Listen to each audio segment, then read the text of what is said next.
Hello छात्रों, हमने कल 3.1 में मैट्रिक्स के प्रकार और परिभाषा उसके आधार पर जो हमने प्रॉब्लम सॉल्व करनी है 3.1 की। 3.2 में मैट्रिक्स पर संक्रिया पढ़ेंगे, मुख्यतः जोड़ना, घटाना और गुणा करना। 3 संक्रियाएँ हैं।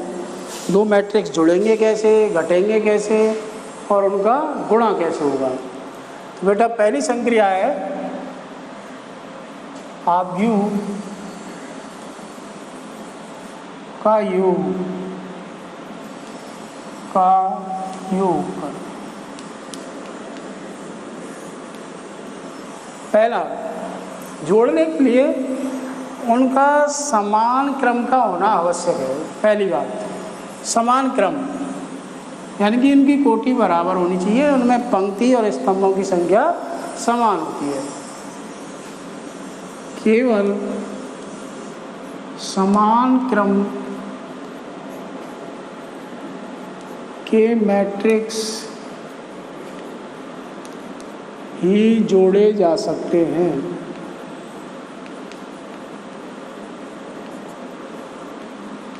समान क्रम के मैट्रिक्स ही जोड़े जाते हैं और जोड़ते समय संगत अवयवों को जोड़ा जाता है, वो जोड़ा जाता है। ठीक है बेटा, यह है समान क्रम के भी जोड़ेंगे और संगत अवयव जोड़ेंगे। जैसे मान लीजिए एक मैट्रिक्स है A11, A12, A13, A21, A22 और A23। ये एक मैट्रिक्स है। कौन से क्रम का है? 2 गुणा 3 क्रम का। 2 पंक्ति हैं, 3 स्तंभ हैं। दूसरा मैट्रिक्स B बराबर B11, B12, B13, B21, B22 और B23। इसका क्रम भी 2 गुणा 3 है। अब यदि हम A प्लस B करेंगे तो आप देख सकते हैं दोनों का क्रम समान है, जुड़ जाएंगे। जोड़ते समय संगत अवयव जुड़ेंगे, यानी पहली पंक्ति का पहला अवयव तो इसका भी पहली पंक्ति का पहला अवयव, पहले स्तंभ का पहली पंक्ति का अवयव है। तो जब जोड़ेंगे तो संगत अवयव जुड़ेंगे। संगत अवयव A11 में जुड़ेगा B11, A12 में plus B12, A13 plus B13।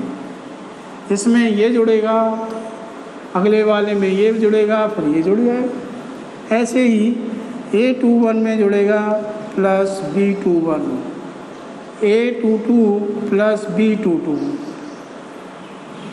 A23 plus B23 और उसी क्रम का एक नया मैट्रिक्स प्राप्त होता है। जिस क्रम के मैट्रिक्स आपने जोड़े हैं उसी क्रम का एक नया मैट्रिक्स आप A प्लस B प्राप्त होगा। ठीक इसी प्रकार घटाया जाता है। जैसे जोड़ा जाएगा वैसे ही घटाते हैं आप। वही समान क्रम के घटाए जा सकते हैं और संगत अवयव घटेंगे। A11 में से B11 घटेगा। ठीक है बेटा, तो जोड़ने की और घटाने की संक्रिया है वो लगभग एक समान है।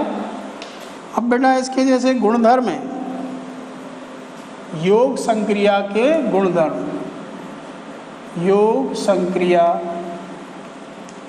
के गुणधर्म।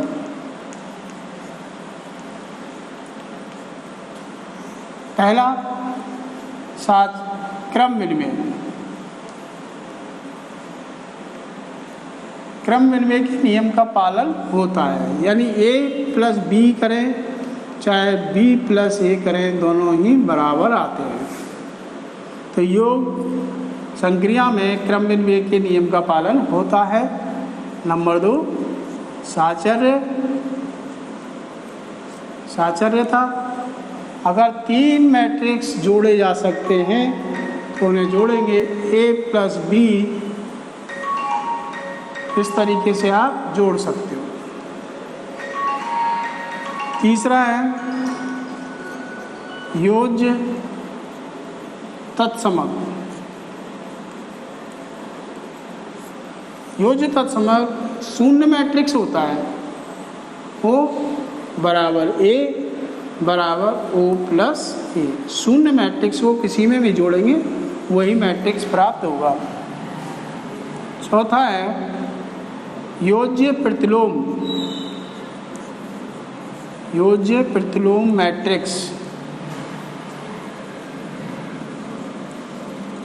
योज्य प्रतिलोम मैट्रिक्स का तात्पर्य होता है कि यदि किसी मैट्रिक्स में हम वह मैट्रिक्स जोड़ें जिससे कि हमें उसका योज्य तत्समक यानी शून्य मैट्रिक्स प्राप्त होता है, अर्थात -A जोड़ेंगे, यानी A मैट्रिक्स का योज्य प्रतिलोम -A होता है।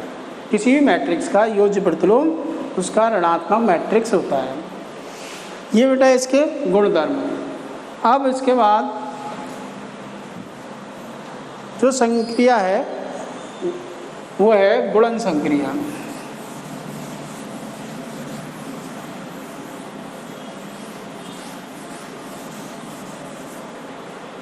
गुणन संक्रिया, गुणन संक्रिया अर्थात 2 मैट्रिक्सों का गुणा। देखिए, जब 2 मैट्रिक्सों का गुणा किया जाएगा तो वहाँ एक शर्त पूरी होती है। वो शर्त यदि उनमें पूरी हो रही होगी तो ही गुणा संभव है, अन्यथा संभव नहीं होगा। देखिए, मैट्रिक्स A का मैट्रिक्स B के साथ गुणा A गुणा B संभव होगा यदि आगे A का गुणा B से कर रहे हैं, यदि A में स्तंभों की संख्या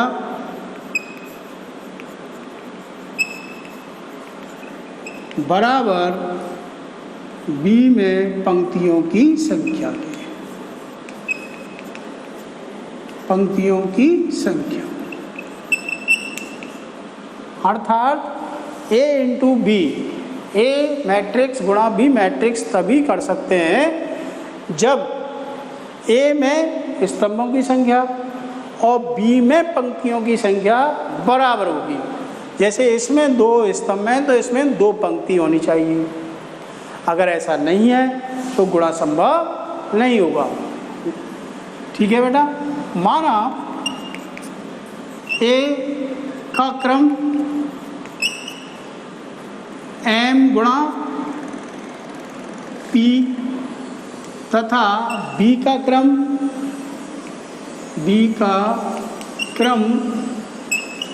T गुणा N है, तब A गुणा B का क्रम, देखो M गुणा P, ये तो A का क्रम हो गया और B का क्रम हो गया P गुणा N। तो A के स्तंभ की संख्या P है और B में पंक्तियों की संख्या P है। पीछे जो लिखा जाता है वो स्तंभ होते हैं, आगे लिखे जाते हैं वो पंक्ति लिखी जाती हैं। तो यहाँ में स्तंभ तो है A में कितने P और इसमें कितने पंक्तियाँ P।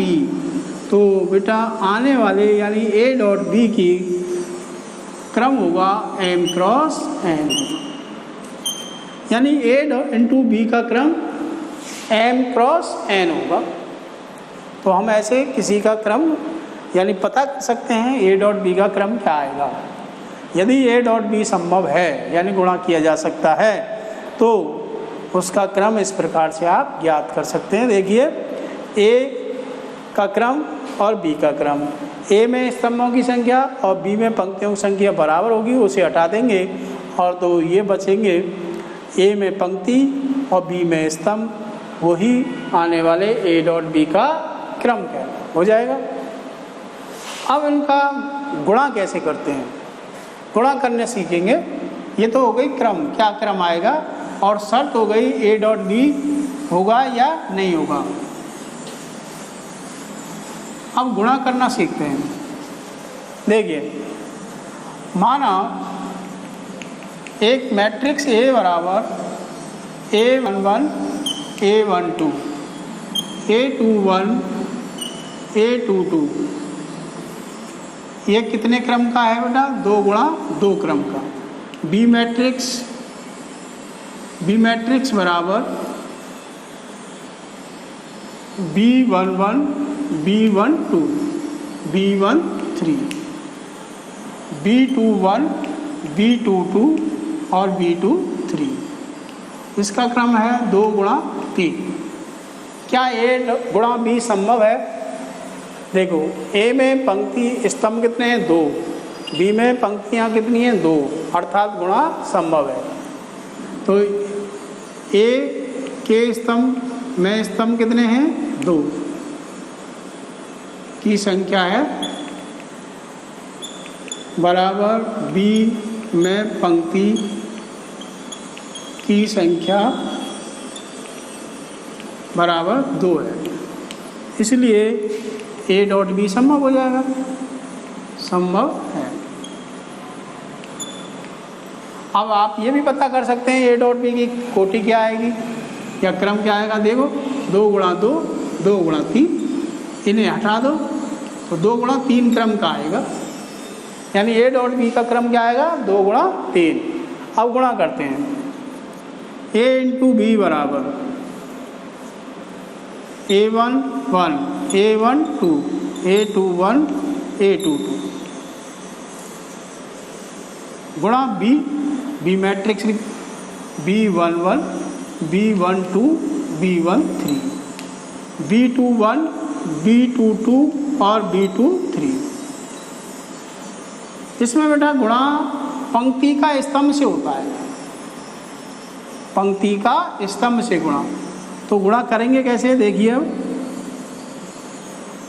बी का पहला स्तंभ लिया आपने और एक पहली पंक्ति, इसका गुणा इस तरीके से, यहाँ B11 का गुणा A11 से और B21 का गुणा A12 से। समझ में आ गया कि नहीं?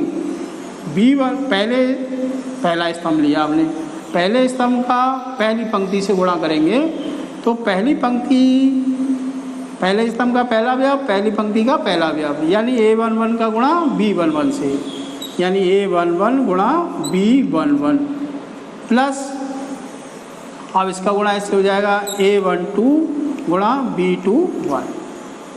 पहले स्तंभ का पहली पंक्ति से गुणा हो गया। अब पहले स्तंभ का दूसरी पंक्ति से गुणा करो, A21 का गुणा B11 से प्लस A22 का गुणा B21 से। पहले स्तंभ से का गुणा दोनों पंक्तियों से हो गया, तो पहले स्तंभ से पहले स्तंभ का निर्माण होता है, पहले स्तंभ का जो गुणा किया है उससे एक स्तंभ बन गया।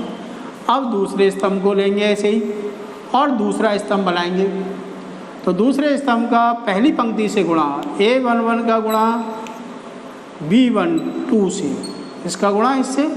अब दूसरे अवयव का प्लस A12 का गुणा B22 से। अब इसका गुणा इससे करो, A21 का गुणा B12 से प्लस A22 का गुणा B22 से, यानी कि पहले स्तंभ से पहला स्तंभ बनता है, दूसरे स्तंभ के गुणा से दूसरा स्तंभ बनता है। अब तीसरा स्तंभ और है, तो तीसरे स्तंभ से गुणा करेंगे तो तीसरा ही स्तंभ बनाना है, A11 गुणा B13, पहले अवयव का पहले अवयव से, दूसरे अवयव का दूसरे अवयव से, प्लस A12 गुणा B23। ठीक है, अब दूसरी पंक्ति से करो, देखो इस अवयव का इससे होगा A21 गुणा B13 प्लस A22 गुणा B23 और गुणा पूरा कंप्लीट। इसका कोटि देखो, पहली पंक्ति दूसरी पंक्ति, यानी दो पंक्ति हो गई, पहला स्तंभ दूसरा स्तंभ तीसरा स्तंभ, यानी 3 स्तंभ हो गए, तो उसकी कोटि आएगी 2 गुणा 3।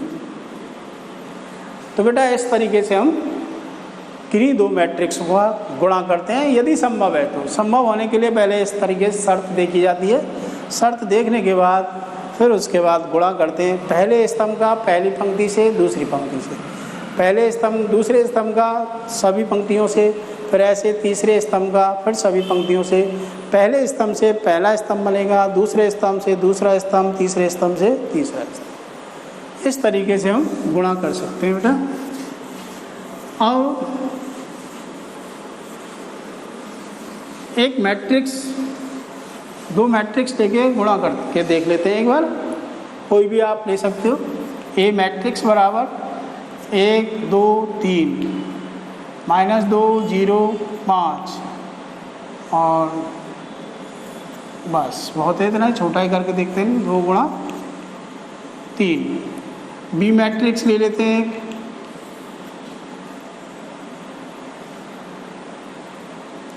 1 5 -4 3 2 और -1। इसकी कोटि कितनी है बेटा? 3 गुणा 2। क्या ए और गुणा बी संभव है? देखिए, ए में स्तंभ कितने हैं? 3, बी में पंक्तियाँ कितनी हैं? 3। ए गुणा बी संभव है, तो ए इंटू बी बराबर 1 2 3। मैंने मर्जी से लिए, अपने मन से लिए, गुणा करना सिखा रहा हूँ बस। -2 0 5 1 5 -4 3 2 -1। अब गुणा करेंगे। देखो मैंने क्या बताया था अभी, पहले स्तंभ का पहली पंक्ति से गुणा, तो पहले स्तंभ का पहली पंक्ति से 1 का गुणा 1 से, 1 गुणा 1, -4 का गुणा +2 से, तो -2 गुणा 4, फिर 2 का गुणा 3 से, +3 गुणा 2। पहले स्तंभ का पहली पंक्ति से गुणा, इस तरीके से। अब इसी स्तंभ का दूसरी पंक्ति से भी करो, -2 गुणा 1, -4 गुणा 0, +5 गुणा 2, दूसरी पंक्ति से हो गया। अब दूसरे स्तंभ को लेंगे, ऐसे ही दूसरा स्तंभ बनाएंगे। यहाँ 1 गुणा 5, 3 का गुणा 2 से, +2 गुणा 3, -1 गुणा 3। अब दूसरी पंक्ति से करो, -2 गुणा 5, +3 गुणा 0, +5 गुणा -1। इसकी कैलकुलेशन कर देते हैं, जो भी होगा। 1 गुणा 1 1, -8 +6, -2 0 +10, 5 +6 -3, -10 +0 -5। तो ये आ गया आंसर। देखिए, माइनस का 1, 6 और 5 11, 11 में से 3 घटा दो, प्लस का 8, और माइनस का 15। ये इंटू बी का मान है। ठीक है बेटा, गुणा करना सीख लिया। बहुत सिंपल है, थोड़ा सा ध्यान से करें, प्रैक्टिस की चीज़ है। थोड़ी प्रैक्टिस करेंगे तो ये आराम से आप इनका गुणा करेंगे। और एक्सरसाइज में बहुत सारे सवाल हैं जिनमें गुणा करने पड़ेंगे हमें, तो बड़े आराम से आसानी से आप इनको धीरे धीरे जितना ध्यान से करोगे उतना ही सही हो जाएगा गुणा। और प्रैक्टिस करते रहोगे तो फटाफट आप जल्दी भी गुणा कर सकते हो। कोई शॉर्टकट नहीं होता है कि ऐसे गुणा कर सकते हैं।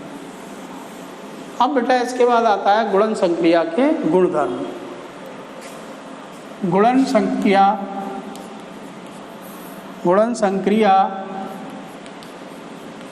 के गुणधर्म। गुणन संक्रिया के गुणधर्म। देखो नंबर 1 वही है, क्रम विनिमय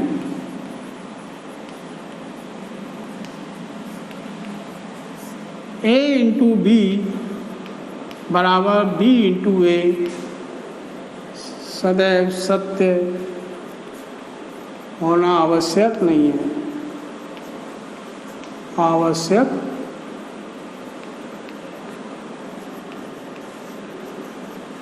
इसका मतलब है क्रम विनिमय के नियम का पालन हो भी सकता है और नहीं भी हो सकता।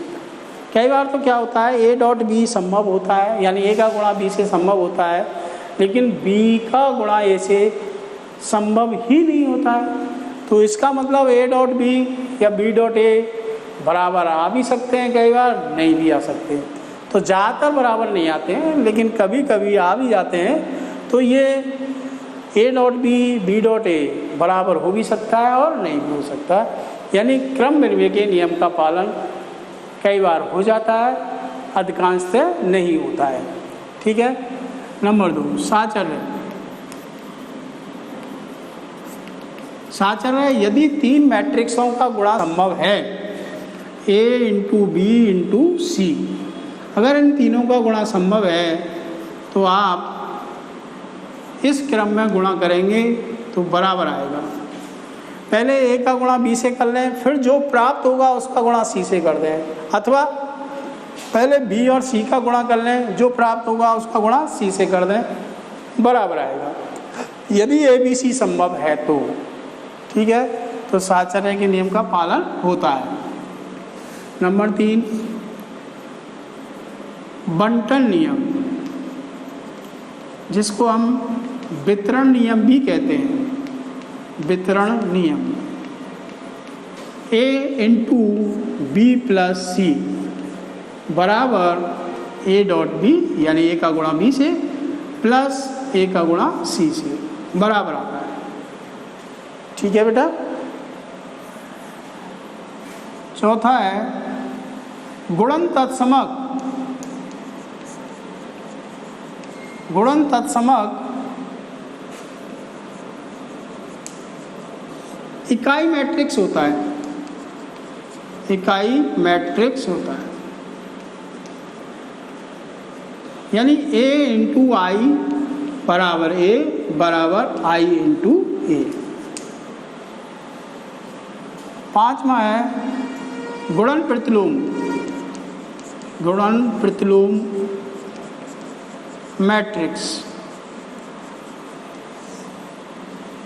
देखिए गुणन प्रतिलोम क्या होता है।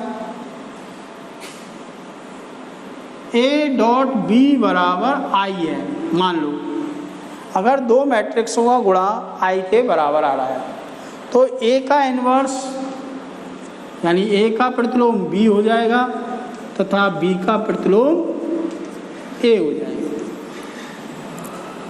अगर 2 मैट्रिक्सों का गुणा इकाई मैट्रिक्स प्राप्त होता है तो दोनों मैट्रिक्स एक दूसरे के गुणन प्रतिलोम कहलाते हैं। ठीक है। देखो गुणन तत्समक तो I होता है और गुणन प्रतिलोम A इन्वर्स बराबर होता है B के, जब A डॉट B बराबर I हो। तो आप इसको देखेंगे A इन्वर्स बराबर B तथा B इन्वर्स बराबर A, यदि A डॉट B बराबर I है। I मीन्स तत्समक मैट्रिक्स। तत्समक मैट्रिक्स हमने 3.1 में पढ़ लिया है। इसके बाद है एक शून्य के भाजक। शून्य के भाजक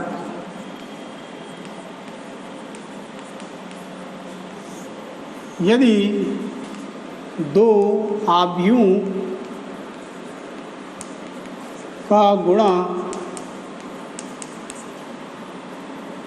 शून्य मैट्रिक्स प्राप्त होता है, यदि 2 अशून्य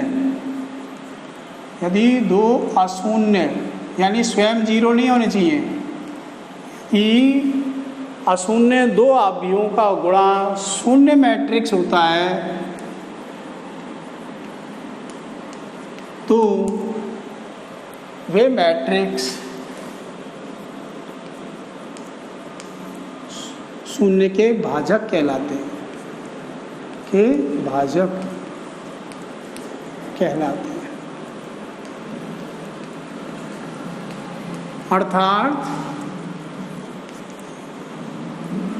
अर्थात यदि ए डॉट बी बराबर शून्य मैट्रिक्स, तब ए व बी शून्य के भाजक हैं।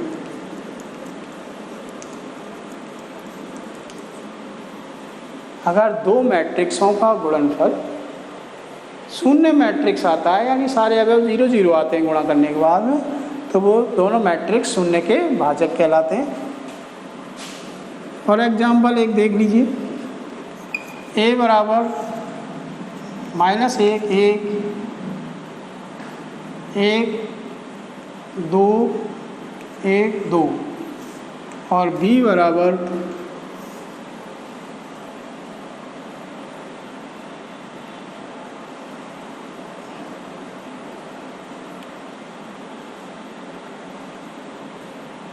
-2 + 2 1 1।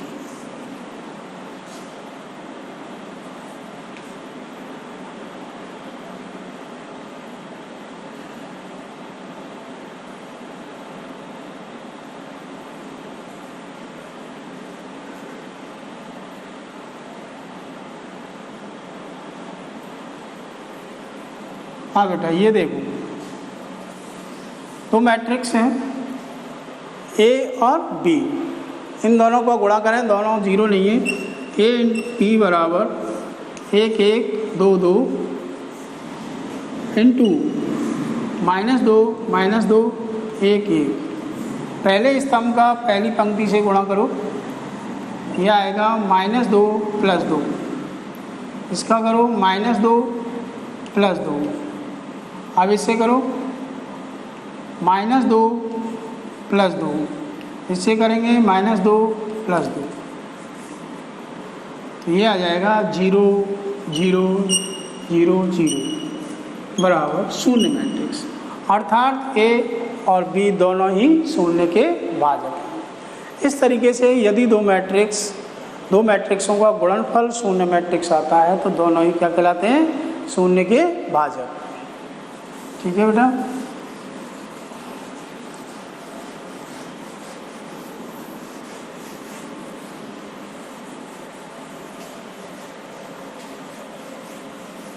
इस तरीके से बेटा 3.2 की थ्योरी है वो पूरी हो गई। अब अगले लेक्चर में आपको 3.2 की प्रॉब्लम कराई जाएंगी और बहुत ही सरल प्रश्नावली है, आप कर सकते हैं। तो बेटा अगले लेक्चर में 3.2 की प्रॉब्लम।